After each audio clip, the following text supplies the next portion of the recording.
Hey, what's up, guys? How you guys doing? So this is my final review, I guess you would say, of the HTC Desire 601. I've done two other review videos. I've done an initial first impressions, and I've done a first week review, I guess you can say. This will be my final review because I'm going to give you guys mostly just my opinions about the phone itself, and not so much about the specs. And I'll show you guys some stuff that really stood out for me and some things to kind of help you guys understand the phone itself.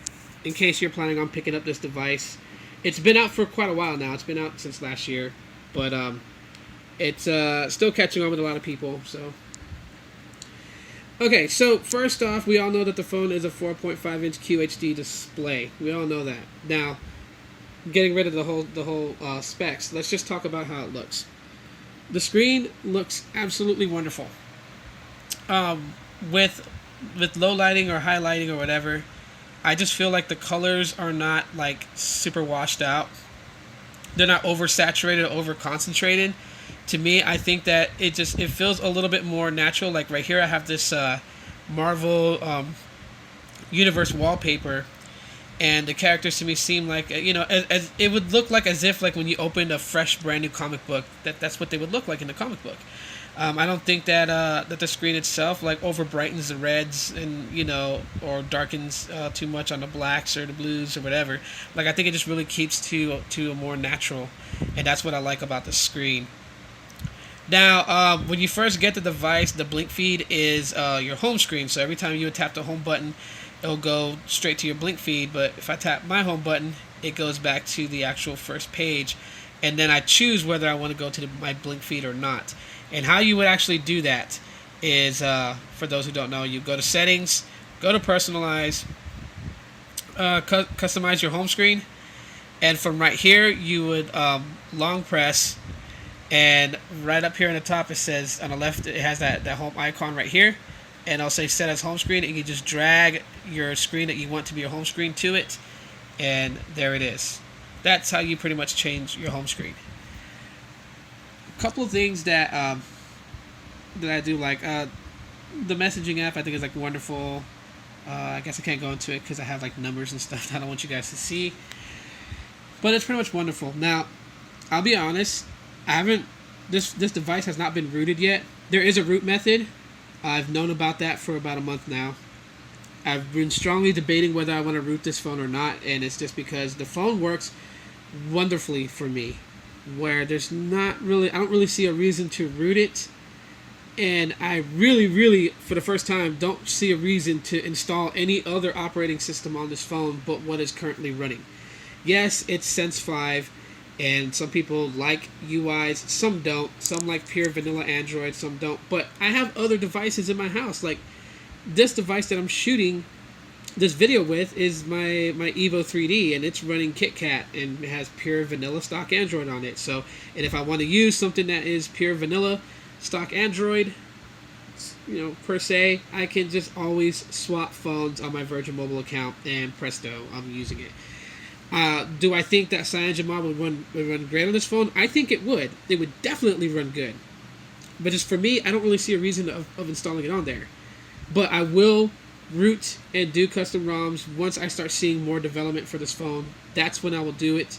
Until then, you guys are just going to have to hang on. If you guys have expectations for the Desire 601 custom ROMs, there are none right now that I know of, and I keep checking for it. So I really don't see a reason to root it. Therefore, it's not rooted, and I don't know when that will happen, guys. It probably won't be till like the summer or maybe like October if anyone decides to work on this and bring out some custom ROMs for the Desire 601.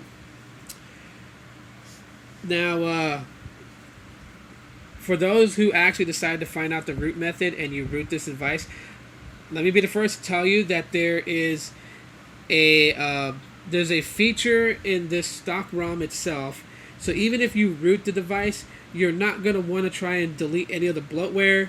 There is a security protection that was installed with the operating system itself that denies you any way of doing that. I mean, like, you could achieve deleting these bloatware, not ROMs, but bloatware apps However, if you do so, you'll wind up bricking the device. Even if you're rooted, you will brick the device. So, from a lot of developers who who had messed with this already, they will be the ones to tell you in the root section, if you guys find it on XDA, do not try to de-bloat the software because you will mess the phone up. They are still currently working on a way to do that. So really there's no point to root the device. So no, this device is not rooted yet. A big thing for me is just how the phone feels in hand. It's slender, it's 4.5 inches, which is about the same as my Galaxy S2, but this phone is slender, and I think it's there because you have this nice comfortable grip in your hands. You don't feel like it's like widened out a little bit more. It's slender, but it's still 4.5 inches. That's great. For women who have petite hands, this will be a great phone for you guys to basically be able to get a good grip on it, and it won't feel so bulky because it's very thinned out and very slender. It doesn't feel cheap either, and that's the great thing about it. Now, a couple of things that I frowned upon, which let me know that HTC cut corners with this, which I wish they wouldn't have. I mean, I can understand them wanting to save some money. Otherwise, this device would have costed more if they went with more premium builds. But for one, let me just go into it. The front-facing camera is a VGA camera. It's basically 0.3 megapixels. So it's not even 1 megapixel, and that is frowned upon because selfies and video chatting, not good indoors. It's great outdoors, but of course, even they say with any mobile cell phone, the best way to use the camera is to take pictures outside because of the lighting that you get from our natural sun outside gives greater lighting than what you get from indoor your house. So that's a big tough one. These front-facing speakers are great. Yes, I have a negative thing to say about it, but they're great. Watching videos is immaculate. I just love how the sound comes at me. But the sound is what I think they overhyped with this. When they say HTC boom sound in the Desire 601, I think you'll probably get better quality out of the HTC One M8 and the HTC One M7. But with this one, I don't think you're gonna get that same type of quality. I think that they should have actually installed Beats Audio, and so that's something that I frown upon. But nevertheless, the speakers do work great. They work great for me watching YouTube. They work great for me listening to music. It's always awesome. Plus, I have a little external Android robot speaker that I could connect with the 3.5 headphone jack, and that plays even louder than this speaker. So if I want to go even louder, I was thinking about using the Speaker Boost application, but then I don't want to blow out these speakers because then that would just then I wouldn't have any sound or be able to listen or talk. So that kind of sucks. The back here, I don't know if you guys can see that in the light, that little hole right there, but that's the what do they call those? A noise canceling mic, and that doesn't work all too well as it should. Because at times when I'm talking on the phone, people can still catch a lot of the background noises that where I'm at. So yeah. Surprisingly, the rear camera works very well. I took some pictures. I like taking pictures for Instagram, and so they actually come out really good. I was surprised. For 5 megapixels, the rear camera works great. Video recording from the rear camera is also amazing. If you guys want to see what that looks like, you guys can check out was it yesterday's video, I guess, or depending on when you see this video. Basically, it's the HTC Evo 3D with Liquid Smooth 4.4.2 KitKat, which I did yesterday. But anyways, how my skin tone looked, how I'm showing you right now, my skin tone on my hands, it actually looked really good with this. It looked very natural and just almost as correct as it would if you looked through your own eyes, and I was impressed by that. So that the camera, very, very, very well. Now, a lot of people don't like these two capacitive hardware buttons at the bottom here. If you guys can see that, there's a you guys can barely see that. Let me turn the light on. There it goes. The home and back button. People say that they want more real estate with the screen. I think it's great that it's actually put next to the HTC logo and it's away from the screen, And yeah, the bezels do come out a little bit more at the bottom, but at least I know, like even if like it's dark or whatever, like I know where the home button is at. I know where the back button is at. You know, I don't have to worry about the screen shifting. You know, if like say I turn it to the side, you know, will it change or whatever? I don't have to worry about that. It's I know exactly where that's at. Same as for the power button. Same as for the volume rockers. Call quality very good to a sense. The proximity sensors does kind of like, you know, mess up for me. So even like when I'm on a call, if like I have it up against my ear and like say like, you know, it's up against my ear and the proximity sensor kind of twitches away from my skin, automatically turns on the screen, which then my chubby cheeks winds up touching the end call button and I lose calls. So that's to me, I think it's like I don't know. It happens with my fiance's phone, and she has the same phone as I do. Happens with her phone too. So I think it will go across like all the desires of doing that. I really can't say like 100% guarantee, but I'm seeing that with both my phone and my fiance's phone, and that's a no-no to me.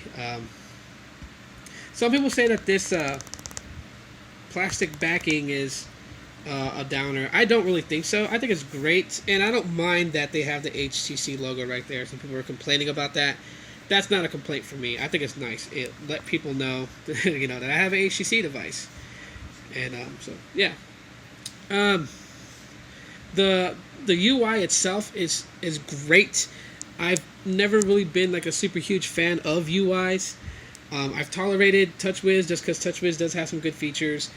And but I've always really liked to go to vanilla stock, and like I said earlier, this is one of the phones that I just don't really want to run vanilla stock Android on it.